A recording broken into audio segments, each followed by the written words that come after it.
réseau ya fa kan zabi kusaga wallahi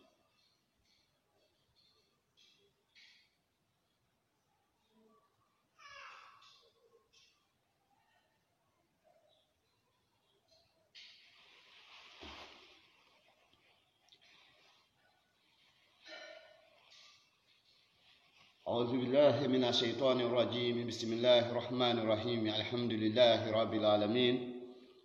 الحمد لله رب العالمين الحمد لله الذي نحمده ونستعينه ونستغفره ونتوب إليه ونعوذ بالله من شرور أنفسنا وسيئات أعمالنا من يهده الله فلا مضل له ومن يضلل فلا هادي له وأشهد أن لا إله إلا الله وحده لا شريك له وأشهد أن سيدنا محمدا بن عبد الله عبده ورسوله ثم صلاة وسلام على سيدنا محمد وعلى آله وصحبه ومن تبعه بإحسان إلى يوم الدين وبالله توفيق اللهم ربنا وفقنا يا رب العالمين أحييكم بتحية الإسلامية وهي على السلام عليكم ورحمة الله وبركاته موه تي تاكسي واتمنا على دينا تولو توكو هره قال دينا كوي كموني على بوكلا موه على تانو موه صلاة توك على دينا كان ما دي تلاني أبو نغوني أسيبالما على بوكلا موه فيانو رزو في فينالي واتي دو لبيفي جلي رزو بني باتي réseau le mo disturb kala tanoni mo wa damia la wodi kala ato kala dinya ka hin mo la ala bo kala ado we ala la to le kala mo ko kanu se ko to wele ala dinya ka hin mo la kamo makoto kamo kunya bela de no sono ya ala bo kala mo ne alu ya kuma ya buila mende ka bi wale atabi ato min dweni mo ko sibi timinu mani mo tiama mo ne alu abikuma ye buila to wele fana ko ka nyaka ni si muradule asi ko ni di kuma wolo mo ti atoma wolo kabo sora mino wele suratul falaq ka fo suratul falaq mo na wo kuma ta wolo kuma lulu na suyola lo kuma lulu we mo na kuma ki mo tala wo kuma ko min dani mo biulo mo na wole fese la ha wo maba alhamdulillah ala fana me bidi mo ma mo ka wala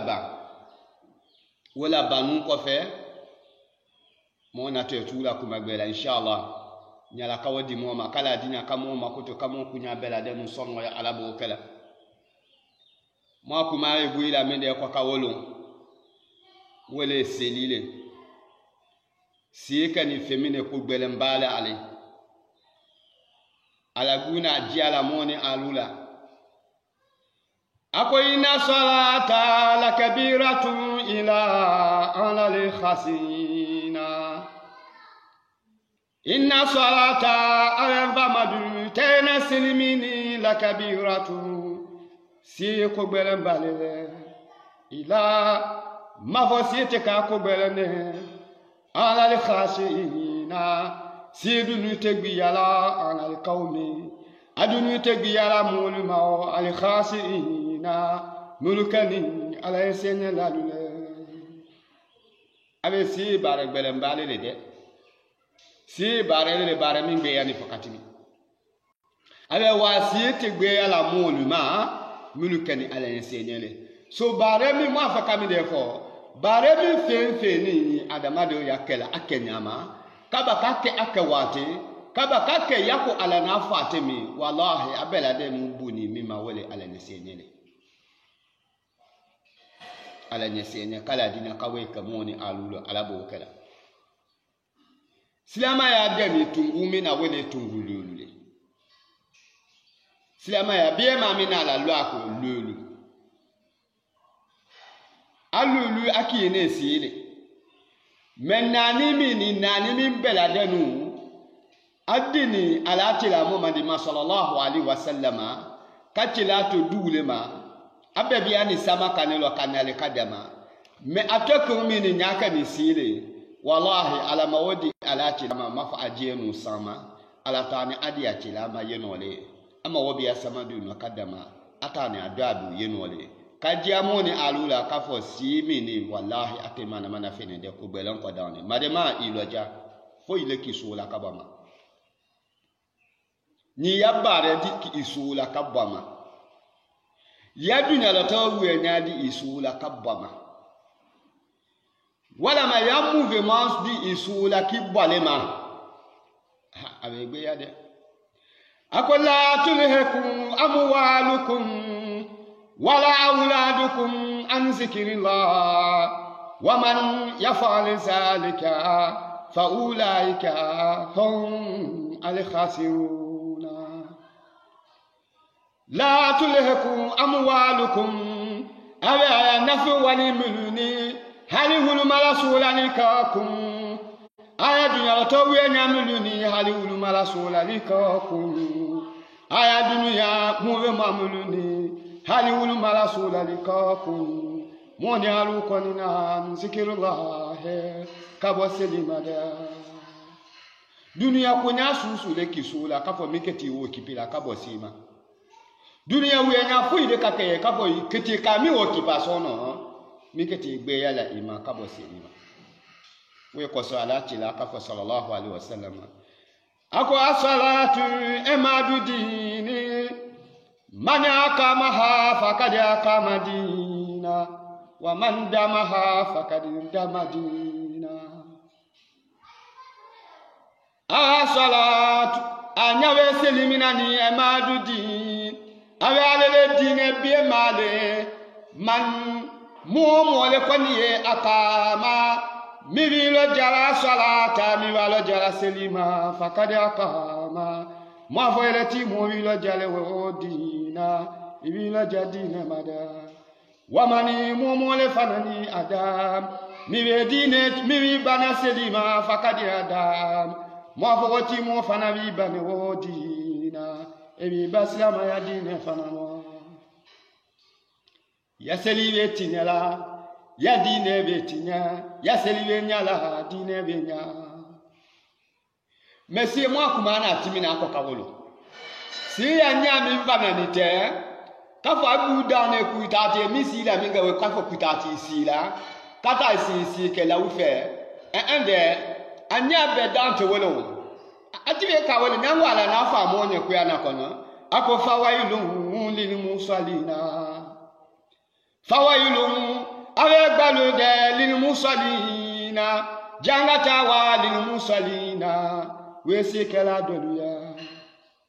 alazina mbafa sikela lu mole sikela ulule hom wesikela muluni wesahona awule fekani nyina lalu de watebela danuna an salatihim ayaselidu ko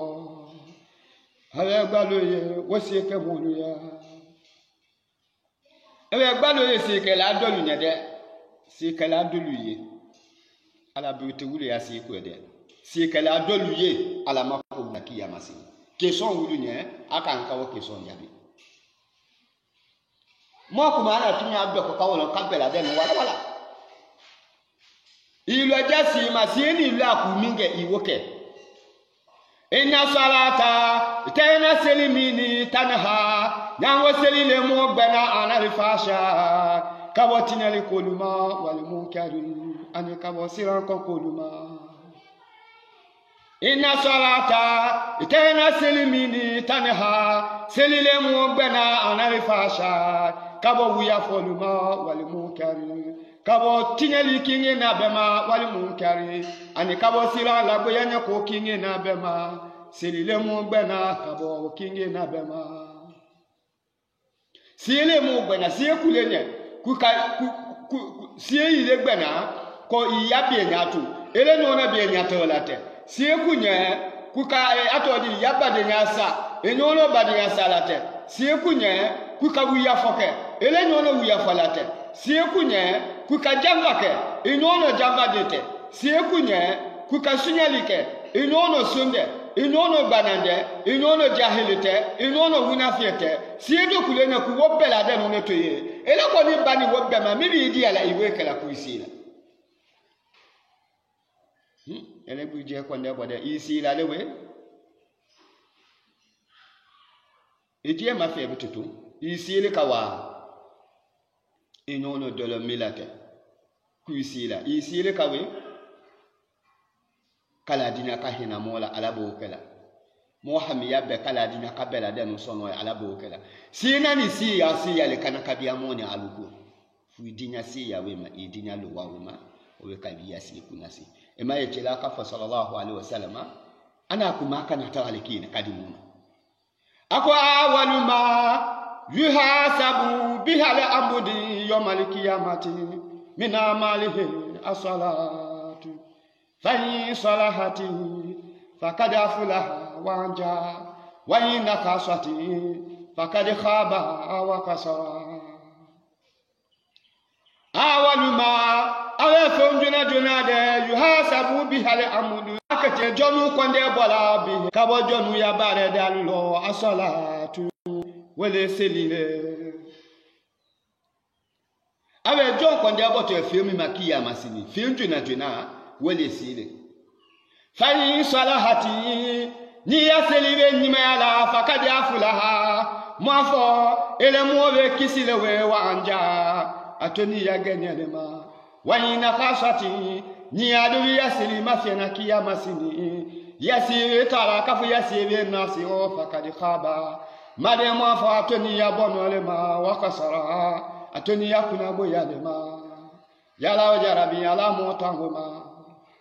ni akada sima fe kiyama sini kiya fiunju na junami kiyama fiunju na junami kwande bo buta fe damiara femi ma juna kiyama sini ko wole mo asiru nyakati ya sima fe nyakati ya si kwande bo kata si be kata si defo maso sira kata si sahami asi be sahami ni ko si amaya kono de madema etije kwande bo si kelal dina ba tombe alabo kala ikujie ma ku si kelal le si ka ko tala de si nani komine ije kwa de bodia si kunya komindo ye ele nyono te okulo e ma ya ala na fa ku ya na kono ako ina lazina kalu rabuna allah suma sakamu tatanzalu alaihim wal malaikatu ala takhafu wa tahzanu wa busiru bil jannati allati kun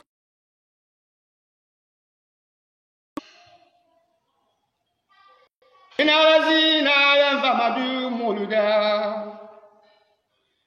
qalu mumli afani wa rabbuna allah ko aluti wa allah wala masara manuna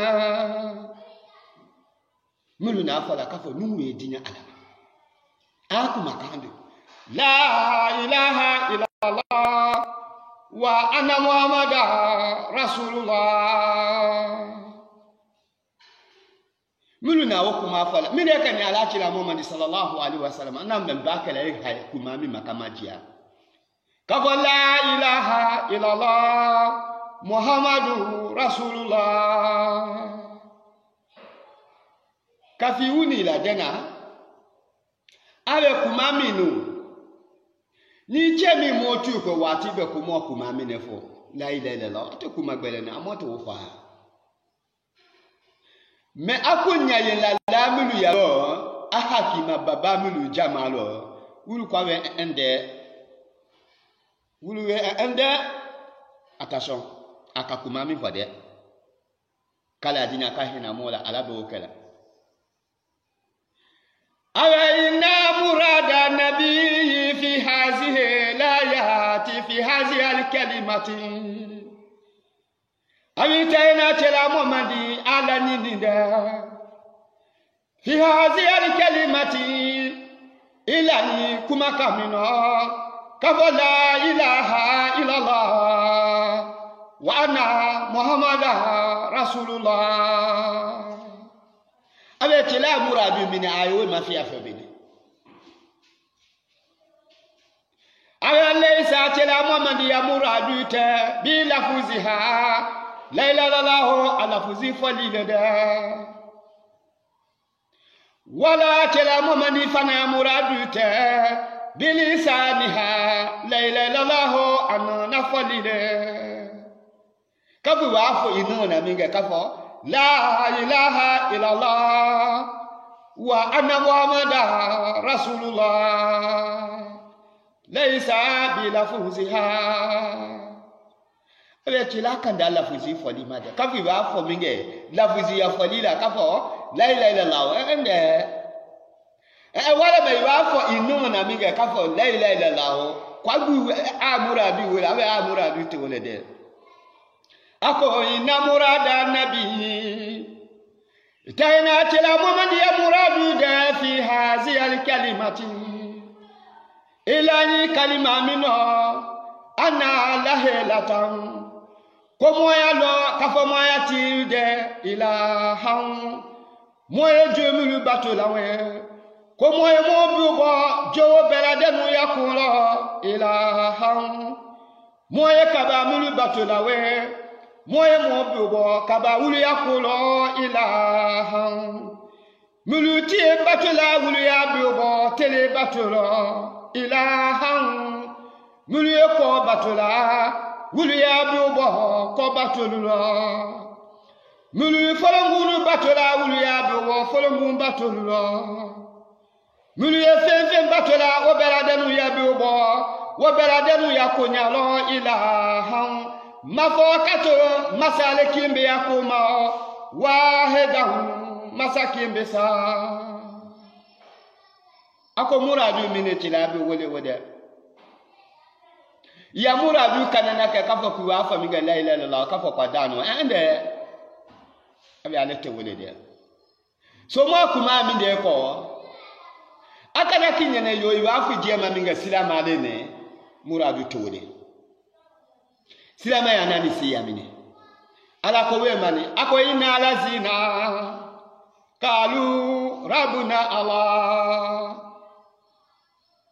ayan madu tayna muluda kalu mumuluna fanwe ajena rabbuna allah kwalu eke silama dile suma muluna fani we kwalu weke sundo ladile suma muluna fani we kwawe ke selike ladile suma muluna fani we kwawe ke heike ladile suma muluna fani we kwawe ke bienya tu ladile suma muluna fani we kwawe ke badenya ladile suma membera denu ko astakamu akila tele sila paka kakulu ke akenyalema abengie wo mululema afola abe kotede lele la afola abe kotede muluna lele la afola amba na nikadinya lele la luwamba lele la ona agbe na kabo komima akadinya ka fata ni kabo okuma ana ajama ila kumi ngela hali wakati agbe ya ama akilo jaka woke abengie wo lele la afola ulema sundo lalu wonyama sundo la bekote mayo chela akafo sallallahu alaihi wasallam ako wawe sundo la si amaye no awe fo itewulu nya aya sundo no mafo komia banza ka komia te banza ka tinji lo la te ka tindu ni lo la te ka tinti adni toroni ka tinti abinye soni jilola ako no soni kini no la ka tewo bu ya makasite awe fo itewonya fo e komia banza mina fu baw ala tako ala makutala abi ala makuta amola kabo kwa wetimi akumi ado beti ko ono abi ala makutala hali kati ko afani ku yakenya mima ekati akatine kete barakalasi amanya welobi barakala mobulo kwa ko komo sala kabo sala kabubola ako komo ta mosi la wa modo mo juma fi wokoba jusu mi de mola ma fo yasi na miala ele buje ko nebo yasi miani si ko ku kamilu ke ele chesini wule la watebe ife si di ala fe miliya tineli pila un qualité wi kuno e be bo ayata to mingela wala nyabela ala du fana kabelo ala tinya hina mola ala bokala ako we ma be si finjuna mi da te mafia na kiya masini mo barelo abe we si ni si kanya we ko sa fo ni ko ni si kanya bo mi dere ya kuma fa do ni ni te ni mi dawo che kalo ti aya nya bebe ke because si be yalo butu si be nyala si ni le gbe na kabo ko mulu mai ka te wulu twan si ni gbe na kabo tinyeli mulu ma ekete wulu twan inna salata tanha anal fashai wal munkari inna salata tanselide tanha nango selile mo bena anal fashai kabo tinyali ko kabia bema wal munkari ani kabo sira koko okinge na bema sile mo bena kabo wuluma ni la si ki mano butu kigbe kabo wuluma akaka kigbe kabo wuluma sieni gba koko mani yasi ki mano kigbe kabo okuma ala kisu ti akibe mi akabo okuma akiyewe ma wakiya masina be haleti yasi mafie na ni yasi na bena fakadi afulaha ma fawati mo abe ganye bitu dunia ni kiyama lo wanja afati fana be kisi dunia ni kiyama lo yala o jarabi kala dina kamoni alula ganye dunia ni kiyama alabo wokela apo ni si ka be akebe wo bela de no la dana sinya kini bale akewe ma ala ha ni si do kata mafero wani na khasati ni akiya seni mafene ka bosi ma bene fese fakadi khaba ma fawati mo we bona dunia ni kiyama wa khasara made atoni yakuna ko yade ma kala dina kahina mola alabo kala mo kunya kije na be kala dina ka bela de sono ya alabo kala seli kala no ya moni alunya alabo kala ba monsieur dile monsieur mini de monsieur singila monete wele tani akani bani Israel jamana la kada kala akani se na Musa ya wate la tani kada se na Musa sio abe se na Musa amutu malo kumamina dia abe se na Musa nani fe se na Musa idinga nani fe kungo yale ma hajubele nena nani fe wo hajulele kala dinya ka hina mola alabo kala mo kunya be kala dinya ka bela de no sono ya alabo kala muso ko sina Musa ne akoya rasulullah jila ala tilam jaila ala tilam Musa we ini awe nyawe na muso mi felani azambutu bejuru mundile bara zambangu sina Musa mina kila julumuna ansihi mau ni wajulumu yabo wakadi tubutu watube lole de bana ila Allah katala wa ta'ala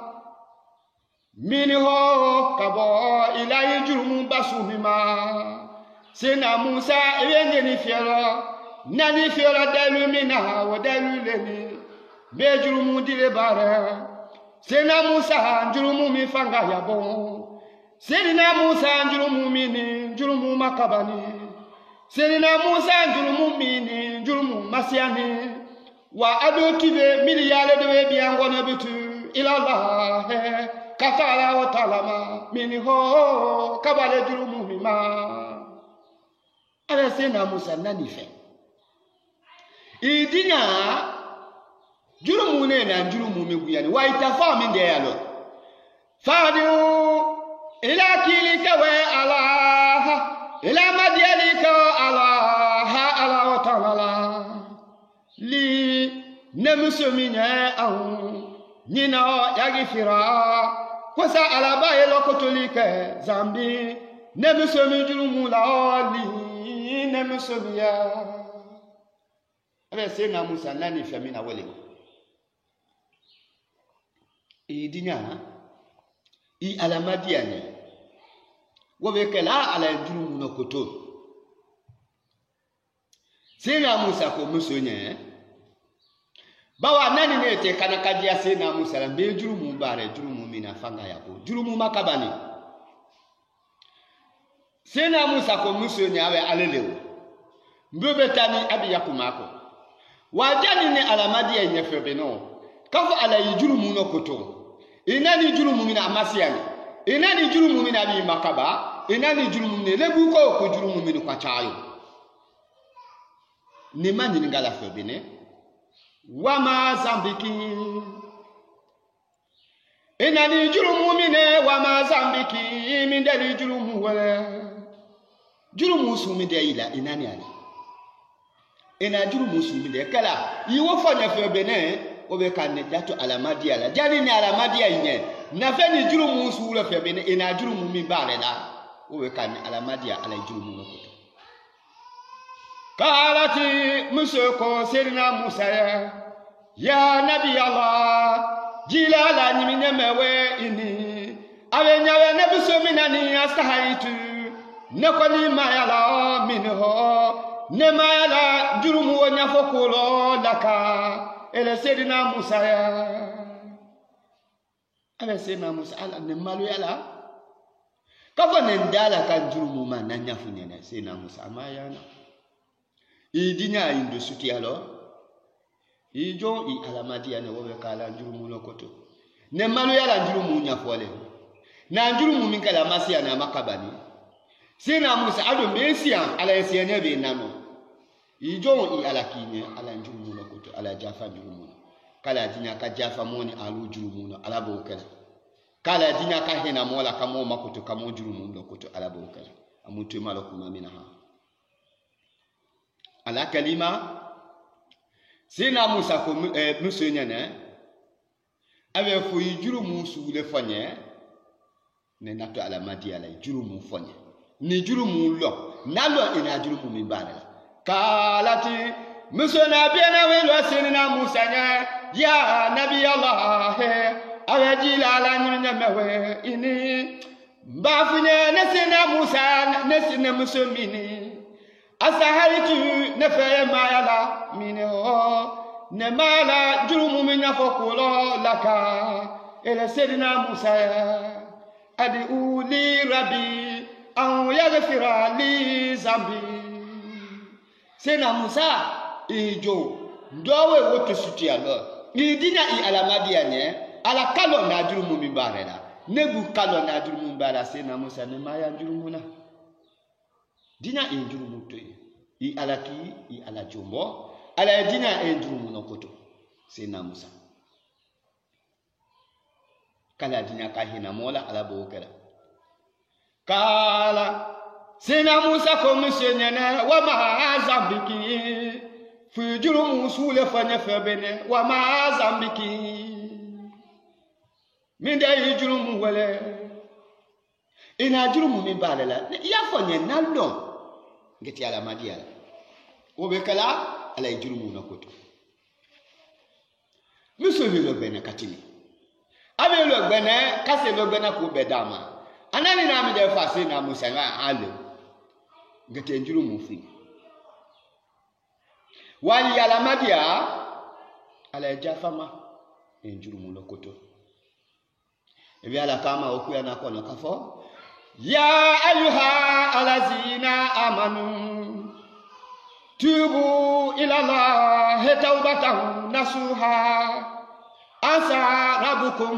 an yukafira ankum sayi'atikum wa yudkhilakum jannati tajri min tahtiha al-anhar ya ayuha animalum aluwe alazina nanga yalumu lulema tubu alumunu nafaniwe la ilaha illallah tubu alumunu kwa jema we kwa weke sundola dilo tubu alumunu kwa jema we kwa weke heyi kala dile tubu alumunu kwa jema we kwa weke seli kala dilo tubu kwa ya famesi we ilala kata ala otanama ije fanu si wakatala ikije lo ikalo ibada da mi la ikalo ele wa si ka dia bi mala ni tinyali mi ma dibi lo no yakala ma ikalo ibi mala ni ju ko mi lo ni itama le ya makabare ikalo ala kalo kuti bi wala jani saya nasima lumi kala dina ka hina mola ala bokala mba muso nanya ale kadini alala kwa be si akwana nsi ne be dalo kana kasi na Musa so se na Musa idinya I alamadi anye wo be ka ala njuru no koto ala jahma wa komi do kokko fa njuru mu fu nyangade njuru mu sulu fu nyani I alamadi ala dinya e njuru mu no koto ako ya nabi Allah jilala nyinya mewe ini ale nyawe ne muso minani zanitu ale nyawe ne muso mina kuminyani zanitu eni ne muso mi kumala ni bi zanitu ne muso minani feni bi zanitu depi ara na ne muso mi dana kambi adunu nyalo depi na njielo na kafombe ke muso dire depi na biala muso yu konde lulo sina Musa kadami oluma kasibi lomina zanitu mbemba fulika koma zanitu mbemba damadina ke koma zanitu mbemba moya ke koma zanitu velemba na mo belo zanitu mbemba mbade mabelo zanitu mbemba ngabia belo zanitu fombiani dunyakate zanitu nejeni yalela ndabare jeni yalele nenje balola jeni yawelo nenje fe abola jeni yawelo nenje masila jeni yawelo bare gbe tenela du kono zanitu fone jeni yalela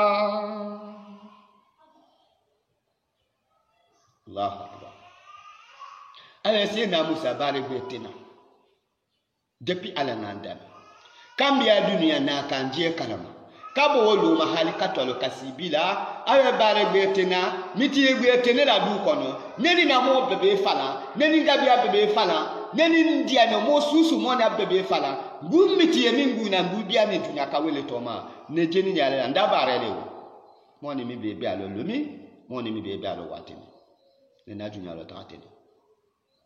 ayo a sina Musa ne jolo mi dia ni mitu besia katimi kwa fani kafazani yatu jenila musoma wa wazani ani jenila chemanda wa fajiridu kwa we wulumiela ye basilike kula wa hedi wokinye na beladenuna miata jalidatan kwa yo beladenu ngasi miata cheme lela jali datang minagila gbenya ya cheme la ko kawobo jeni la chemanda na musomanda belo aha sina Musa kionewe nebe minge dunia kono ne fe mo wo fe dalo ko kawobe gbenya ya cheme obonelo kiyama sina Musa bare belo no wede sina Musa tala madianya kala dina kahina mola alabo kala nango nuta sanwi ko lete webi fuwe na kadoya fuwe na kanyebu do fe ta fa bitu kafika ko ka ekene fuka mi delo ama fietu edi ta jeme data lo felo ita jeme de sana data faki sale salo felo ita de faki sa minza lo felo faki sa wo boni si aka iyama be fatomo lo makilela be ama katomo ndo mo si aka kata ida do mi de ni na bitu lo felo wo sandi agbe lo bitu se mi boni si aka mo te ne bi dunia ikade fuka ko muno wo ko bi ani sa wo lo halima fuka chegba na fa ya dia bi halikati mi so ti la ni bi adia lo mi tawa adia jolo mi lo mi etaye ni la safa na ba dia nyami ma ni la sa teni kala dinya ka hina moni alula alabo kala mimi fa na madia lo mi na e woto ye ta digbe ma abia na sa wo kate dunia ko ka fuka wala fuka de ka di kala dinya kamola limaniya alabo kala mote limaniya amote limaniya kata alama ado dunia ma kuma be timaka mani amila salihan falinafusihi wa man asaa fa alayha ni kaki nyalali ni kilo jaka ka dunia nyala dile wallahi ya nyali yaki jelenye ni fana kaka nyala dile ya nyali saladiti jelelema ni fana kaka tinyeli dale yaki jelela afana saladiti le gulema ala kanu kala dinya ka hina moni alula alabu kala muso ko seri na musa nye abe seri na musa mbesia mbe jete bare gbe tenela fo kami ne tamiti yele beni tamiti yele ala na miti mi gudi ane ma dumi alo bomi no we kanikani nzebe do ni wo makosobe kala dinya ka hina mola alabo kala abe seri na musa wotala de mi de tu wawaladitu alasina musa mbeto we fanano ni kotu hali mbena mwili ka ho walada na dingine swela wo jeni ya woro ne jeni ya mina ni we wata juru mududu ne weje ne bare mi na biti emi ni wo kwa ngade nzio woro ma de nzio wata juru mu ne weje sina musa we nguma membe to wo fana no ko mbe na dingi nzio aha dingi wo yesu tara bitusa kana de one suela mi de kani wo ko fakatalitu de wo sueta no ko mbilo katalitu nani fali ka welo ho nani ola de welo ka de mi mafia ka mafia de osu no ko ne mi so mi mbilo ka ve mbe mu edo na ka bia duma ngado mafe domini akana na salama yatinya domini akana na mandi yatinya domini akana na dadi alosa nambuja demi kana welo furututu sena musa katalo furututu kadomini bo kadomi kesasule vanani na du sena welo bitu kada du subi adu kono kawo bitu na dinyalo tofe mindelo wona kiri ankana bombolo wala mana salama ya kana natinya wala mandia minga na mandia kana tinya fakatalitu we sabula nanya la ndengo mino katalitu kane fo alike ho ale ndengo mina na demi sera le jeni nya fana no kane no ja kade omi fa se na musa aha jeni nya wota we mo we boye ke mo wi lo de ta fa ali kaniko se na musa demi vanu ala be ku ya na kono ewe ni mo mi di kilo ja mani katala nafusan amidan mutamidan fajazahu jahannama khalidan fiha mani ale mo le katala ni mo mi ko ni wi lo jara iki lo ja kele kele ele ka fali ke nafusan ni mani gina amidan inaka fana lawi mabulema mutamidan fana yakawate mino ilawi madalele fajazahu kuyalo kwani ilisi bitu ipere koti mo jazawa jahannama wale abiale ala jahannama kono khalidan adobe dunaye adimana toni ba fiha ala jahannama kono abe ni kilo ja kele kele kanni makimba yanni mawe kala wi amapion kanni maningiva akubu kanibe lawi malela kwala ko foitale ala janza foitale ala wasa ijanzale foitale ala hina ijanzale fibia ala jana makon wallahi fo ibia ala jana makon abe komia wasa ima wole abe se na musa ndande ngomini na fawalale wallahi ama ko kenana ala wi amali se na musa be mili la woma ala ensenye be nano se na musa idinya yala madiane ala njuru no koto sina Musa domin vani beni ala komone ay waiza su'ilat al-ma'udati bi ay zambi waiza al-ma'udati su'ilati bi ay zambi kutilati waiza al-ma'udati su'ilati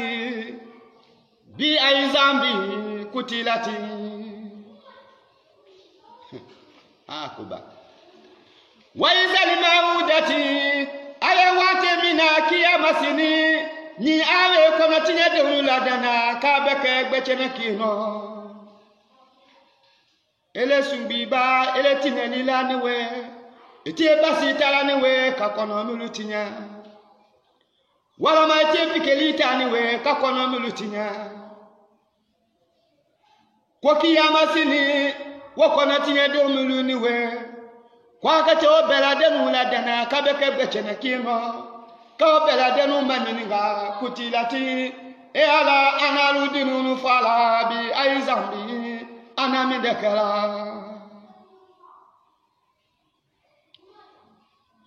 wala ma ko jona so dondoliti kaye no jona mo jona timinulu wulu tawati lula dondoliti vesuela wala kaye domi mafie ka domi mafie domi suye nyamabe domi kunsi nyamabe domi dasi nyamabe domi abo nyamabe alada nyamabe miti se bena mokula wala kala aibudu ndewolo denzo di alo etimatimani ka domi fa ka duse ka domi akono die kate o samale le so kono faki sawaje maso denjala foima faki sawaje maso demisola me domi ma jeso ya fala wate mino ala nyaila ina fala miliyaminga ala kawolon ala kawokalama anyaila ya fala wate mino takade wo samale la sasu kono domini fakisa muso tiwaje maso denjala wala matuwaje maso demisola wa do ma jesu ay wosu donye no kwala tate wodo beladenu la dana kiya masini kadomi beladenu ke gbechene kino wowe kala kado manyininga kutilati akodina ludinu lufala bi aizami anami dekala question tate dia makiya masini afaba ulene alu bulene belo emame ko yomo le hisabi kwa dabolu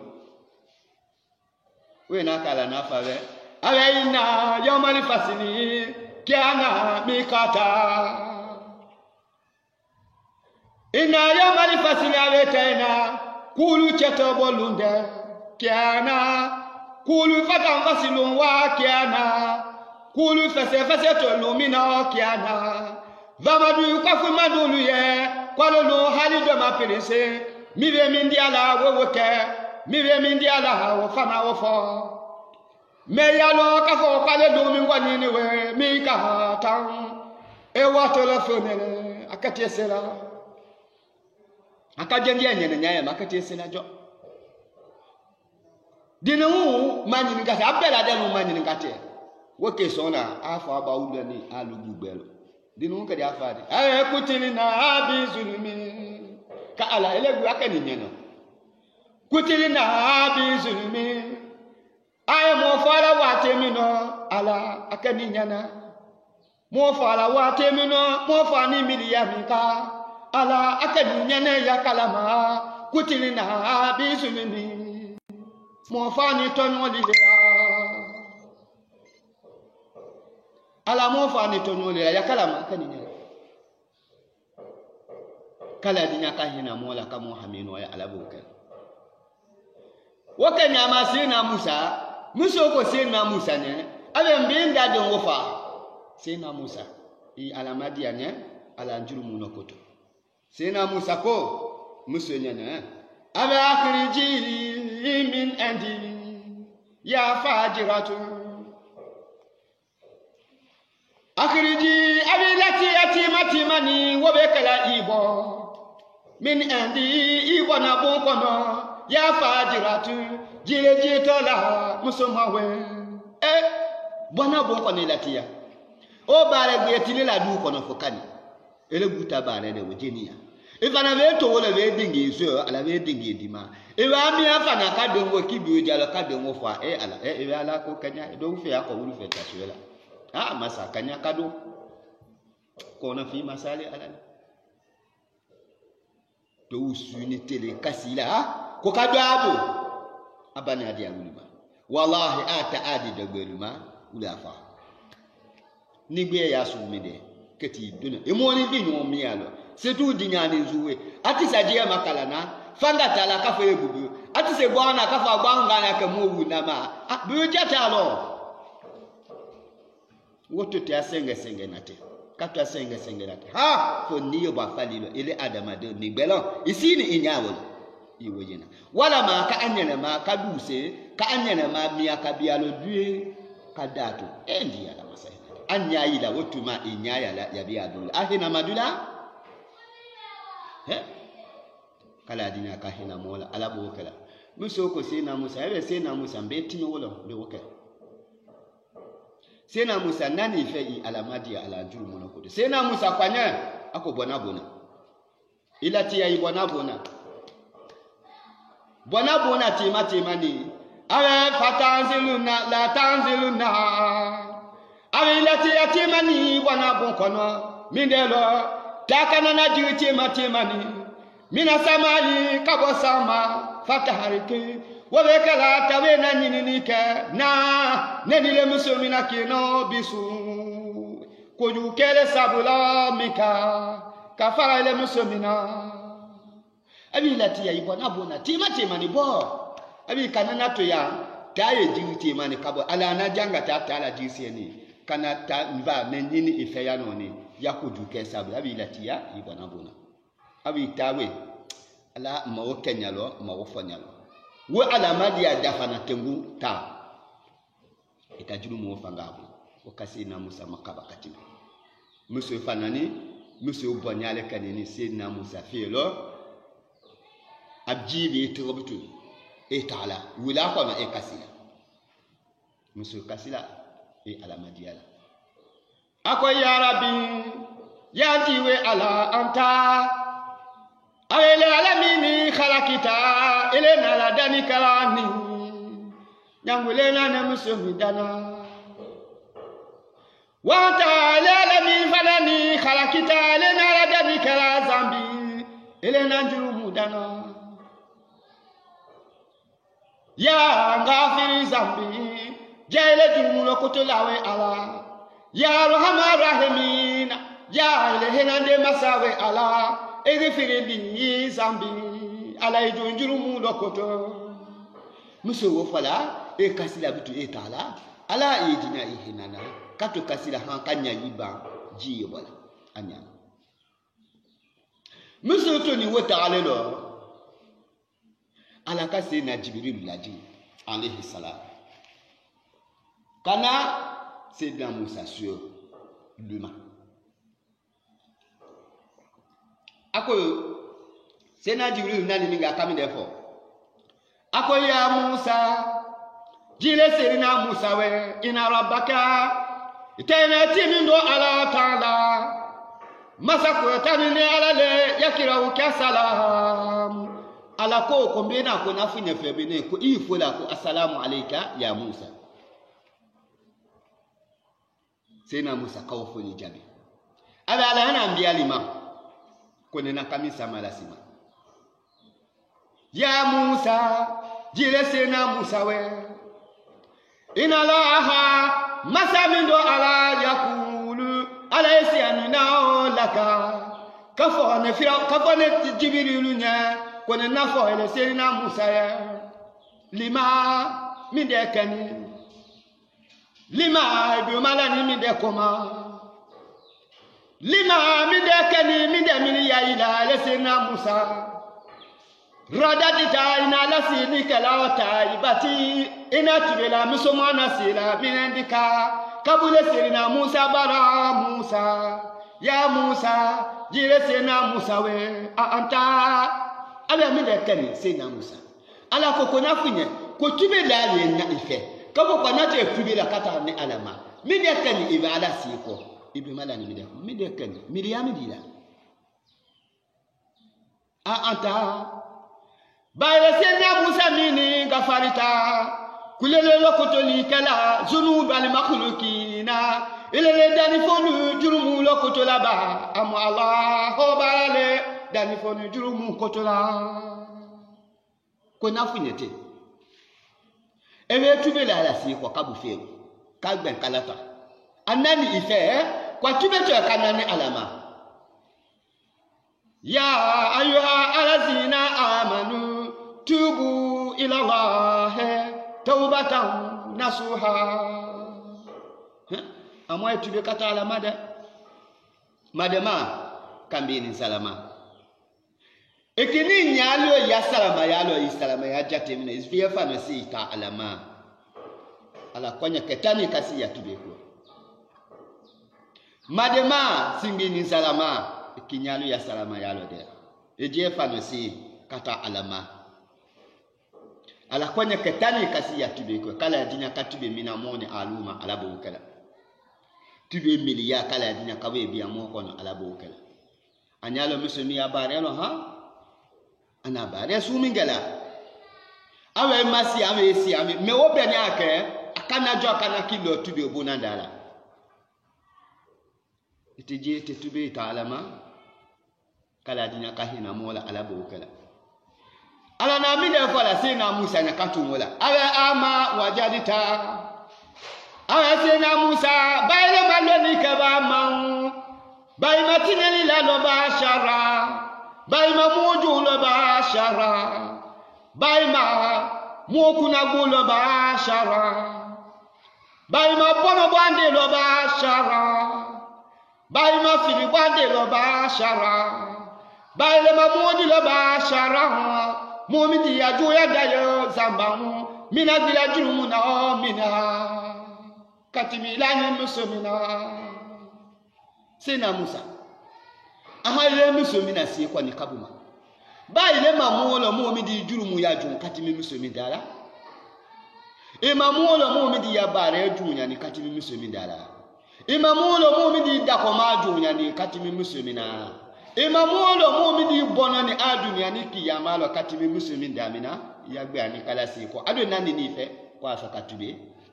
sina musa iwala sie ko ala mo makoto ele ko diyena ele wejena ko alele we jaja alete wele akanya gbe ye woni wotekine ya ayuha ni malamu aluwe alazina ngayalu mulule ma amanu alumuna limani yakatubu ela motifana siti matimani ila allah katala wa talama ibare mi mai kalom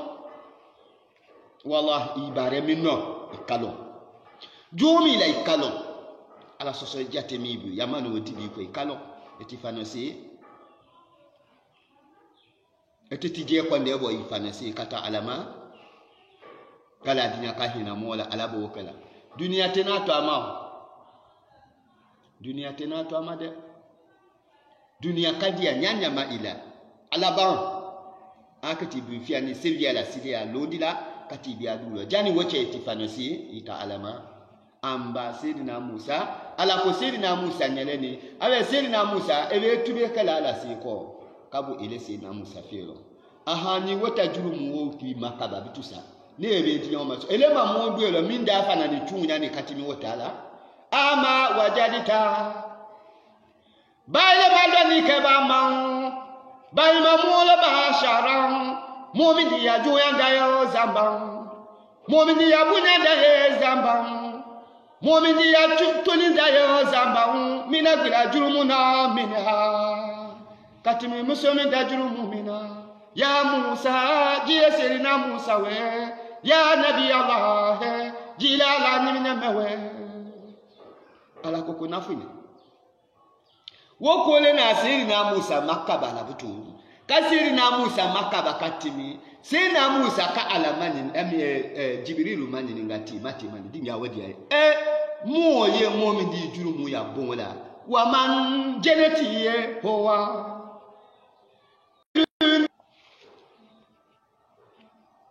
Sena Musa we na wo fana makabala timani Sena Musa jele ka Jibrilu mani nga wa man awe jeneti kwa di ye hoa jene wo mo lewe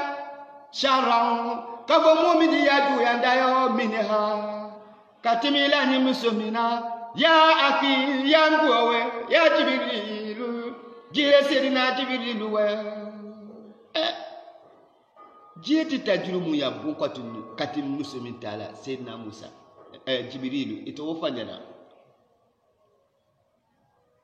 kala dina ka hina mola alabo kala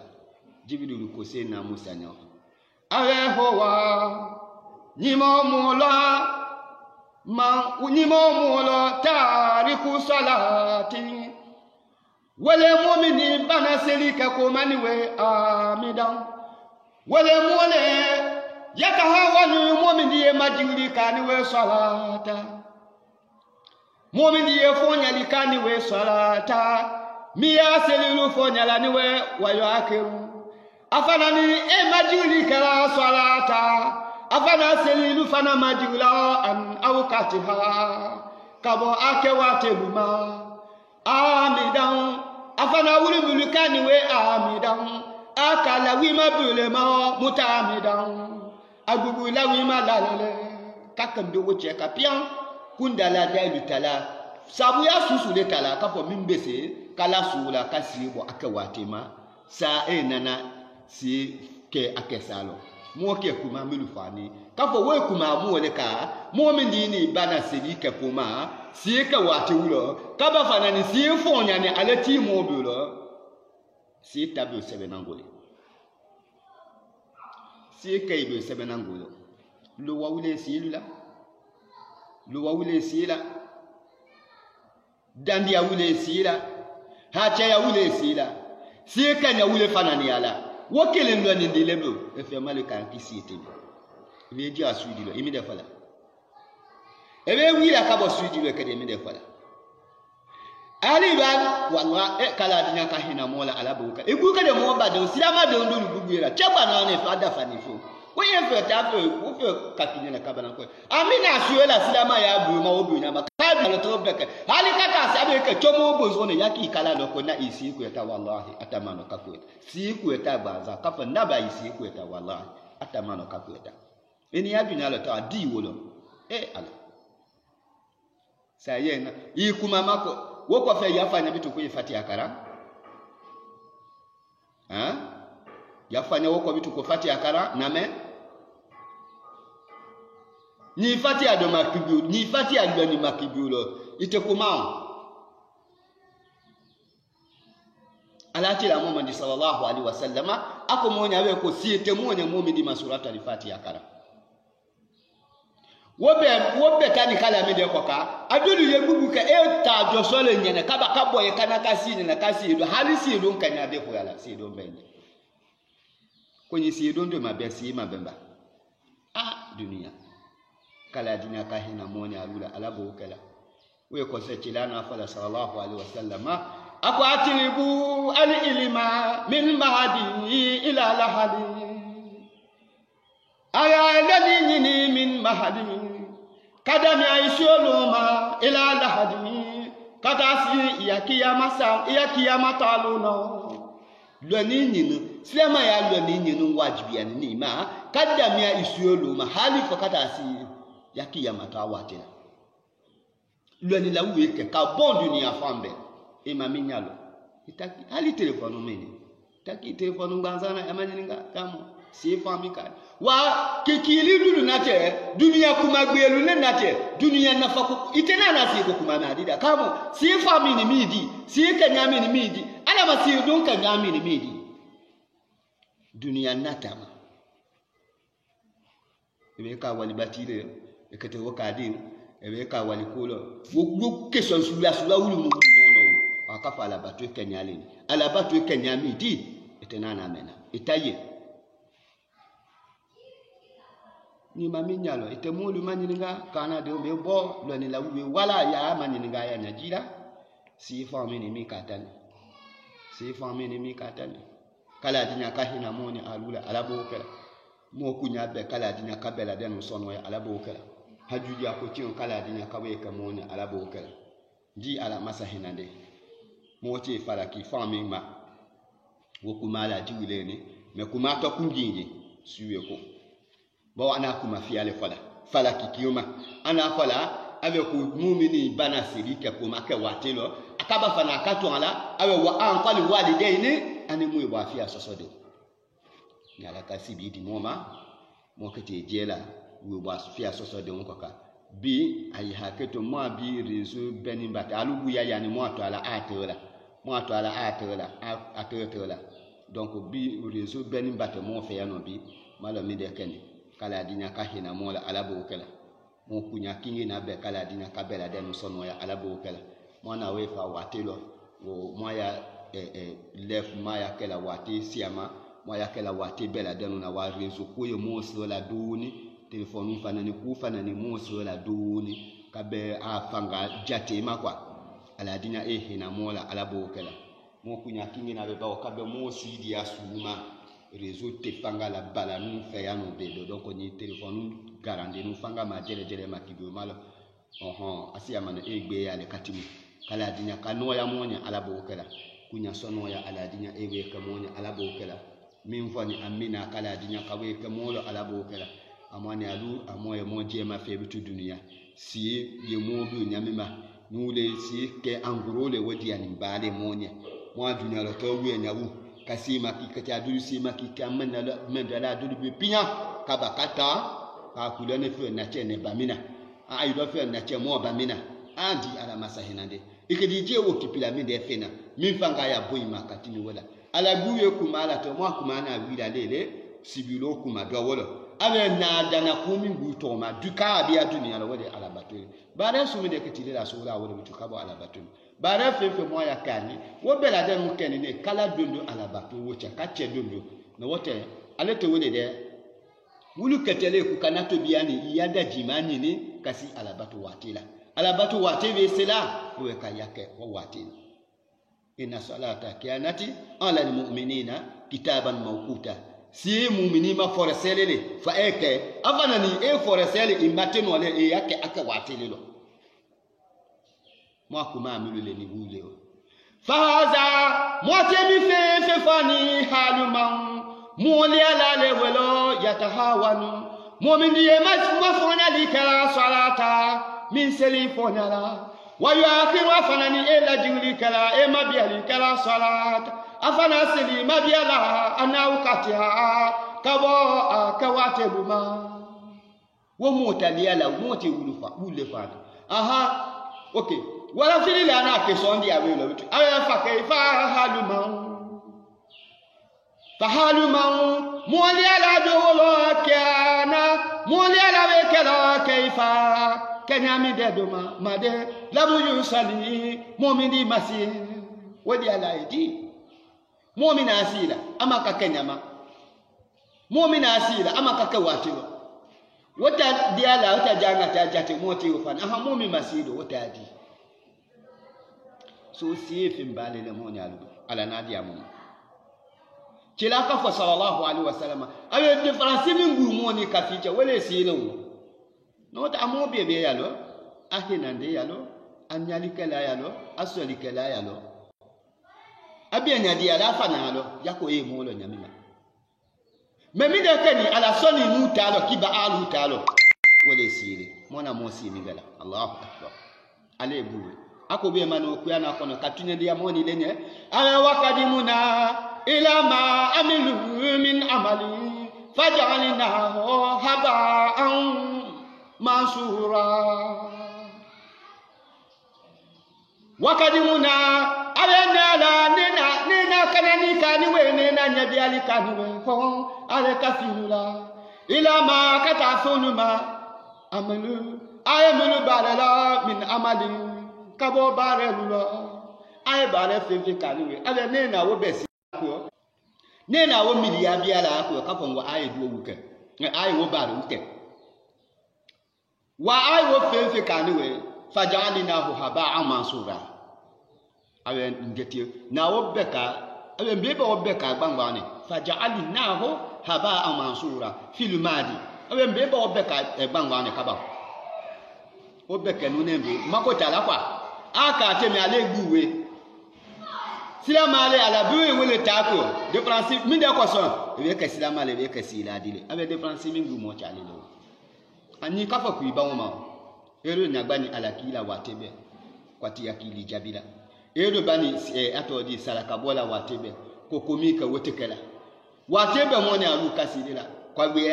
yani anu ya teji ala nafu ya kuyaketemi ile bani akekomate ala wedo anu ya si ala wenye ala kunya ko isi kuisilike ake watilo yakake nyama ile bani wo ma watebe inyagbani kwa gbe yani adu mo ya te masa minve masa oko ko ata akanyale itakete fokilo moto ko mana kana watebe agbe yani kala dinya kahina mola alabo wokela no ya nyame mamo ewe mani kanyafo ala nafu nyatemi aketeba iwo mafieko ni wala kuisondo amigo watebe na iwa kitadi anana ama be ala tata yakete ya mafie kala dinya kahina moni alula alabo wokela limani ya kala dinya kaweka molo alabo wokela di ala masahina de mi fola amina kala dinya kaweka molo watebe alabo wokela di ala masahina de mi fola kala dinya kaka mo akanu le fene alabo wokela kala dinya kaka mo akana sabule alabo kala dinya kamoni alula limani ya alabo wokela limani ya la fola kala dinya kamo sutiama alabo wokela mo do mi sedi mo ko mi so mi lu yefudi atabe bene fudi abebe kala dinya kawe diama alabo wokela fudi barakanu fudi sabati no kala dinya kawe diama alabo wokela mo do cheni mo ko chemi lu yefudi afananta abe bene fudi abebe kala dinya kawe diama alabo wokela milu de we fudi ka kala dinya kawula sabati an nombe alabo wokela mu yefibe ka milu do kala dinya kawulu baloka sabati kala dinya kamo mu fenu baloka sabati islamay ya kono alabo wokela la dinya ka ka islamay ya cheta denule alabo wokela ndi ala milu do mafenzo ba ndi ala don ala lebo don barakanu don sabati no kala dinya kawe di moma alabo wokela mo hami yakingi na be kala dinya kabela de no sono ya alabo wokela mo fefe dingi amendi ya no ndi ala masahinande beni tahajule ndena nasila betahajuma mo bade madulu mo kila ka hajuji amola di ala masahinande setenunya sefe minya wale alale ka ala dinya masahinande mi mo kila ahajula ba muluma moki ahajula ba ka ala dinya haju belan kagbe ya nyanya ma anwa ya masawi alale ka ala dinya masahinande kale ala hinande ya kawe nyatimi mola mo bade ma mulu mo ni mulu ye ni ba ba mulu nate mo ko ba mulu nate mo la mena mo ko ba akaka dunia fanfa akaka dunia tungana ni mi fanfa kala dinya mo du mingela su anitele ka jabi ama jabi ko nyuma la jabi ko chino alabo kala mulu na mo kila ni ahajulu la ndi ala masahinande adulu we kilika akamu dinya i alamadi ya mo ngo ala sebetenunya sefe minya wale alale akamu dinya yakata i alamadi ya mo asetenunya sefe alale wa hen kamo i mimia idafe indofo nu ko nite do to fola kala dinya wa masahinande kabela da nu tahajula nya lanya ko nyimala lanya ko china alabo kala ala do be kamo hajuli lanya landi ala dinya mo hajuli lanya ni mo ya natale makwa le ni mo gugu ya fe mo hajuli nya kabben watemema kala dinya ka ala nya kabben watelema ala hinandi yani afadu yala alabo kala cheloba musoloba elesi yana kodine kwa da isutiama kwa le ni wala ma yedo weme wakaka toro ya ko susule i kwaka ikaka dunia fanfa wi kwaka numa wolo ala koni ngalon ani ile mi ngaile bufana kalo di ala masahinande ka ala hinande ya kawe nyatimi moni alula kabela danu tatoro ya kowe kawela wi kabuko kwa le ni katamani dunu bala ala hinande yani afadu yala alabo kala mido be ka here min natala beni tanata ko here doni do tate sukene ko di fe ye wodi ani lenye wo fe odi ani di dunonye memi min natala ene kalon ala kalon komi hamila ni bini here lo kwala akini wallahi kalon ne malonde me ala kalon kala dinya kala hinande yalla mo koka kawela kulukulu kabia mo adu mino ele tanata ko wejo ya here ko wejo mo ke we manwe kala dinya kawela kurukulu kabia ma duwa wumino kwa ale ni katami ani duni bala kawo herela tiya kadi moma kwa ale ni katami ani duni bala ala hinande yala ani ala fardi yala tila balo hormala ala bo kala di ala masa hinande kodi yeno agbeyani ati sefala kodi ye anoyani kadana timi ati sefala edo ako inatalama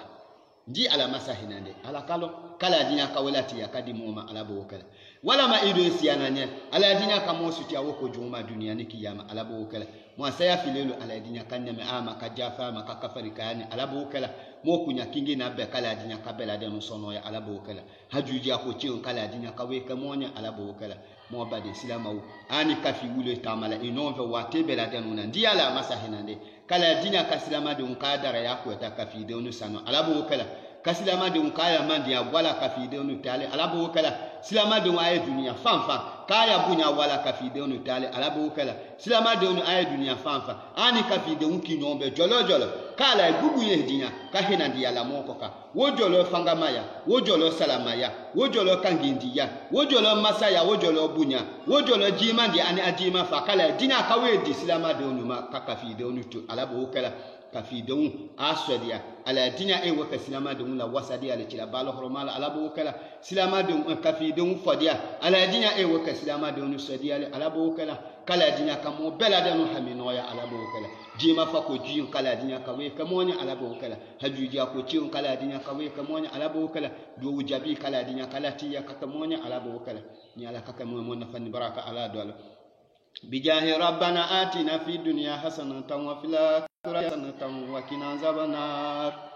allahumma rabbana zalamna anfusana wa illam taghfir lana wa tarhamna lanakunanna minal khasirin اللهم ربنا هب لنا من ازواجنا وذرياتنا قرة اعين واجعلنا للمتقين اماما اللهم ربنا لا اله الا انت سبحانك انا كنا من الظالمين اللهم ربنا لا اله الا انت سبحانك انا كنا من الظالمين اللهم ربنا لا اله الا انت سبحانك انا كنا من الظالمين اللهم ربنا يا إله العالمين ويا موانس المستوسين ويا رب العرش العظيم ويا كاسف الهموم والغموم ويا قاد الحاجة يقضي حاجتنا وفرج همنا وغمنا سبحان المفرج عن كل مليون سبحان المنافس عن كل محزون سبحان من خزائنه بين الكاف والنون سبحان من إذا أراد شيئا يقول له كن فيكون فسبحان الذي بيده ملكوت كل شيء وإليه ترجعون اللهم ربنا آتنا في الدنيا حسنة وفي الآخرة حسنة وقنا عذاب النار اللهم ربنا ادخلنا الجنة مع الأبرار برحمتك في عبادك الصالحين اللهم صل على سيدنا محمد وعلى آله وصحبه وسلم تسليما اللهم ربنا إنا ببابك نكيف فلا تطردنا اللهم ربنا إياك نسأل فلا تخيبنا اللهم ربنا ارحم تضرعنا اللهم ربنا آمنا خوفنا في أوطاننا ودارنا اللهم ربنا والي أمورنا خيارنا اللهم ربنا لا توالي أمورنا شرارنا اللهم ربنا ارفع مكيتك وغضبك عنا اللهم ربنا لا تسالط علينا بذنوبنا من لا يخافك ولا يرحمنا يا رب العالمين اللهم صل على سيدنا محمد وعلى آله وصحبه وسلم تسليما الحمد لله رب العالمين الفاتحة بسم الله الرحمن الرحيم الحمد لله رب العالمين الرحمن الرحيم مالك يوم الدين إياك نعبد وإياك نستعين